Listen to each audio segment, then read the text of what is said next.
Hello everyone, welcome back to Allcarnews, and we're here with the 2025 Acura ADX A-Spec Advance in this awesome urban gray pearl paint finish. And we're going to take it on a road trip today to the beach. And we already have loaded up our rear hatch area. I can actually open up this hatch area, I believe, by just kicking open the rear trunk. This should open this up, and you'll see we have a loaded trunk back here as well.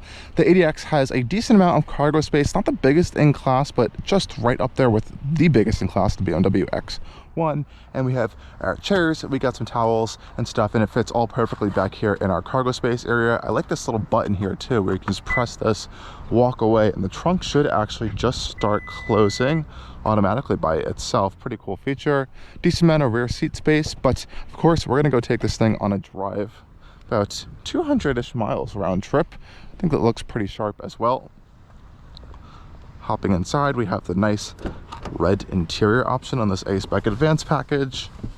Bang & Olufsen 15 speaker audio system, and this one gets the Google built-in functionality as well. So for this trip, we already have our maps inputted through wireless Apple CarPlay, which is nice. Wireless charge up here. The cup holder situation is interesting. We have two big cup holders, which is nice, though they're not next to each other. They're separated throughout the console, which is pretty interesting. We do have built-in Google Maps as well, which works, or seems to work really nice. We may test this on the way back. Leather wrapped appointments everywhere. Real metal paddle shifters and door handles. We even have really nice climate controls and ventilated seats, which work really well actually. I'm sure that's going to come in handy a little bit later down the road today. On our digital cluster, we're going to reset our trip A meter here, so let's hold this reset. We'll get a bit more accurate readout here. So we have a reset trip meter there. We've currently just refueled 342 miles of total range on this tank. It's around 14-ish gallons of fuel. We have 176 miles one way, double that. A pretty good amount of a road trip to test out this vehicle. So let's head out. Once we get onto the road, we'll kind of test out the features. We have great camera systems as well. We can adjust with the little button right here on our wiper stalk as well, which is really nice. So that's really good. Really crystal clear 3D camera system on this particular ADX, but this is only available on this full system on this advanced package. Let's go head off.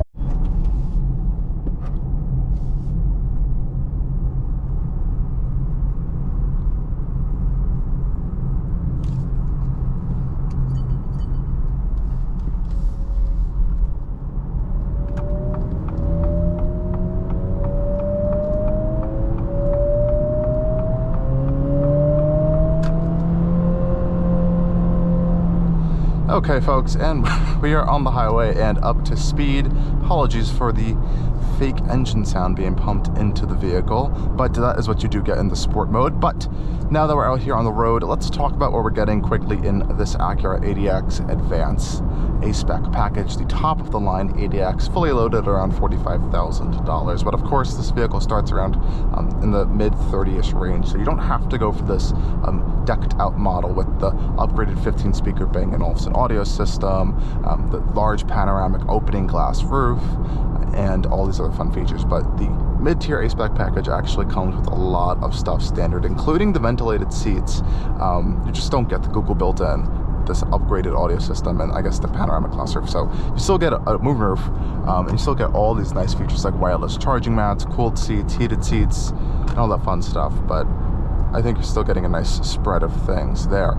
For this one, we have all of the great features, and it's pretty nice to have in this vehicle for around the price point. But we're also getting some other great stuff that's pretty much standard throughout the ADX range, like the Acura Watch system. So that's all of your safety suite of things. So you have blind spot, all different traffic monitorings when you're around slower speeds. And out here on an open road, we get a really great lane keep and steering assist option here. And I really like how Honda and Acura keep this separate features and not tied into one bundle here. And that means is I could activate my lane keep assist and steering assist separately from my radar adaptive cruise control, which I have right now. So I'm driving essentially, but the car is maintaining its center position in the lane and will steer you around corners really well. Actually, this is right up there with Volvo's pilot assist system as well. So they work very similarly in that aspect, and I think this works honestly almost just as good. It's really, really, really impressive, actually. And then you have your full radar adaptive cruise system here as well. Just press that little button there, set your speed, and now the car is basically driving itself in that sense on these divided highway roads. I think are the best ones for it, with full lane markers. It is kind of reading those lane lines around there for you. We don't have automatic lane change, but that's not really common in this segment whatsoever, unless you go to some of the German manufacturers. But I think that's totally fine here, but it's just as what we would expect. Setting your speed's pretty easy as well. We also got to talk about fuel economy in the vehicle. So we have around 340-ish miles of range right now on a full tank of fuel. Now, the EPA says this vehicle can get around 30 mpg on the highway, around 28 combined, and around 25 in the city. We're going to find out. I'm going to try to keep a consistent speed of around 60 to 70-ish miles per hour on, I think most of this will be highway driving. So we'll see if we can get that 30 mpg figure at all. We're already at 29 mpg over the past 5 miles, but we're going to get a much better readout towards the end of this trip when we really wrap things up.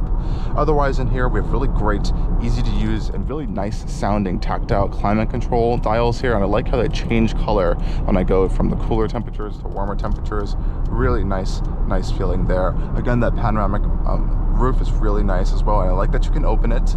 Blind spot works really easily, and also I mentioned you have metal paddle shifters and door handles, so nice little appointments that are upgraded for this ADX versus its platform mate, the Honda HR-V. Otherwise, guys, I will update you on our road trip journey. If I find anything else out in the vehicle, I'll definitely let you know, and stay tuned for more.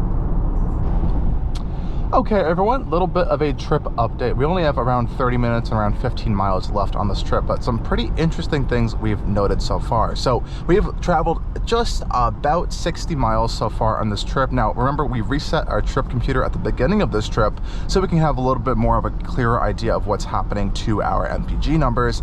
And it's been interesting. We started off with not so much traffic, traveling at highway speeds, and we were doing pretty good, well north of what, you know, EPA was claiming. To be fair, very early on in this full gas tank, we didn't get a lot of miles in it, so we were seeing pretty high numbers around 37, 35, and that 38 range.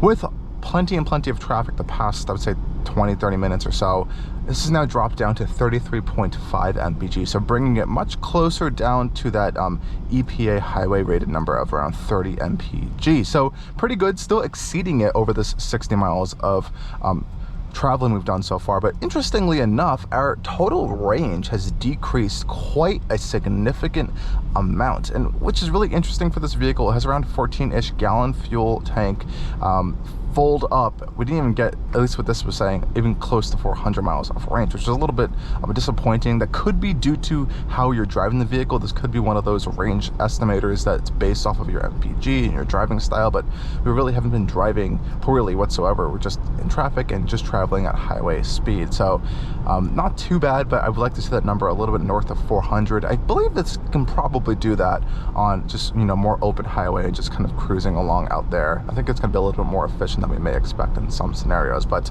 we'll get a real answer when we're really done with this trip, back and forth from this entire journey. So we'll get a better estimate of our full tank of fuel, how much we've used, and our full MPG number on this course.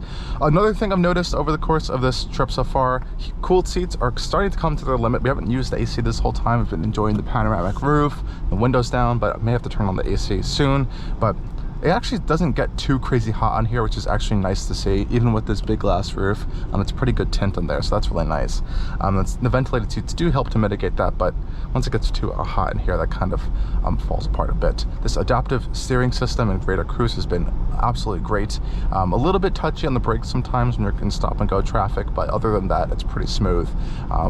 These seats, though, I just don't think are particularly comfortable. We have a lot of power adjustment for the driver. The passenger does not get as much power adjustment as I do. I do have lumbar support, and this is one of the only vehicles I feel like I've needed to use the lumbar support, because the backrest just doesn't feel like it's as, it just feels flat, like a scallop with no real curvature to it.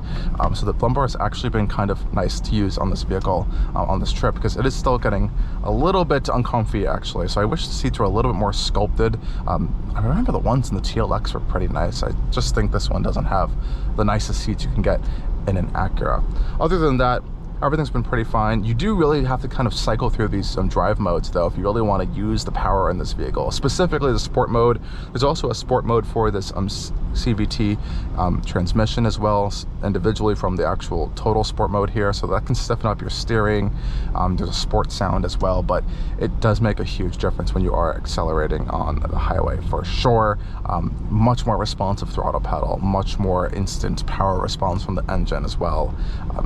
It's a necessity, I almost have to say, in some cases, but overall pretty good so far. It's pretty comfortable on the highway. Again, we've been in traffic most of this time. I'll try to capture this in another update, but it does get a little bit loud when you're at highway speeds in here. There's almost like a echoing effect. I feel like that's coming from, I don't know if it's from one of the windows or if it's coming from underneath the vehicle, but it sounds like it's just a sound is reverberating throughout the cabin like an echo, which I wasn't really expecting in a vehicle for this class. So that was another thing we did note there. But generally the suspension's really comfortable. It has almost like a nice little like soft float in a way about it that's quite nice. Over some bumps and undulations, there's a little bit of a crashing-ish, very, very mild effect there, but it doesn't feel, it's pretty good. It's a really good suspension overall, I'd say. It just doesn't feel as tight and tuned in as some of the German competition in this class. It just has a little bit more of a looseness and a feel to it, but not in a bad way whatsoever. It still feels pretty solid and refined in that aspect. And with this multi-link rear suspension, it shockingly can actually handle a corner pretty well. It doesn't particularly like it a lot, but it doesn't feel like there's a lot of body roll and you're flipping over sideways in that aspect. It feels pretty controlled and stable, just not as sporty and dynamic as some of the competition. Nonetheless, guys, we're doing pretty good on this trip. I will update you guys once we get closer to our destination. Okay, everyone, time for leg 2 of this journey here. And just to start us off, we have around an 82-mile trip as well as an hour and 47 minutes travel time to get back home. And we did attempt to use the Google mapping system, though this particular ADX medial loan we have does not seem to have the connected data package on right now. So it means any map we try to put in here will be actually offline, unfortunately, which is a little frustrating. We also had that same issue trying to use this Google Assistant here. It says can't connect. So it does have those features, so if you do want to use that built into the vehicle, that's nice. And there's a Play Store as well, so you can download other fun apps and games and other things to use on this infotainment system. But we're just going to use Apple CarPlay since that does work. And before we head off, just want to show up here, we have currently 277 miles of range left. That literally just dropped on camera from 278 to 277. Still average fuel economy is 32.8. We're going to keep this trip, so 74.6 miles is where we're starting at. We've traveled, and we'll add on another 82 miles there to kind of get a better idea of our fuel economy over the course of this trip.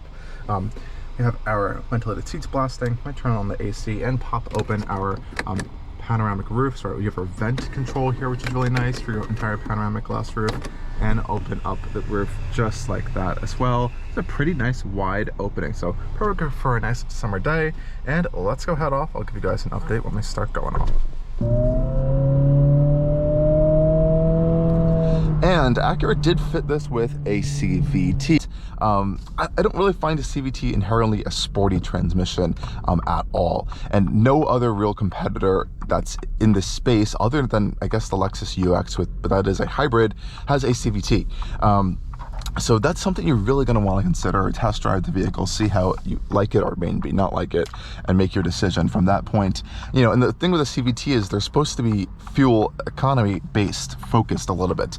And this car, you know, I would say it gets good fuel economy, but it's not class leading. I've averaged around this week, actually we can find this information out right now, I have averaged over the course of 372.5 miles, so that's over a full tank of gas, 28.5 mpg over the course of this week, which is around the EPA combined mpg numbers. Now, pretty similar numbers you're going to see across a lot of the vehicles in this class. The Lexus UX is a standout as it is a hybrid that is also a little bit of a smaller vehicle. I have found some of the European competitors from BMW and Mercedes to just get a little bit better MPG than what the EPA numbers actually claim, and you're also getting more power out of those cars, so that's something to keep in mind as well in this class. But